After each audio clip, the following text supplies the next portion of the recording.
there must be undocumented illegal immigration. But you'll have a person who will go and say during elections like that if you are going to be xenophobic, if you don't want these people, you must go and hide your vote, go and jump with your vote. And unprovoked.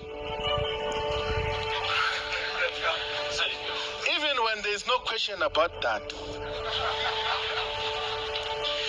And that time, majority of the people are saying, we've got a problem with undocumented people here in our society. And then so I don't care. And that time you want to lead society, but you don't care about what people say. Even if you can be correct, you can't override the views of the majority. Every time the views of the majority are correct.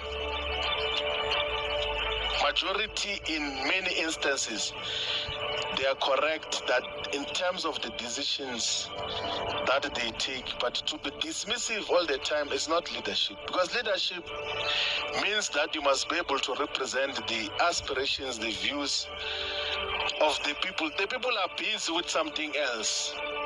They are raising their children. They are involved in agriculture. They are involved in medicine, in a variety of other professions. And then they say that when we are busy here with these other things, we now go and represent us there in the government.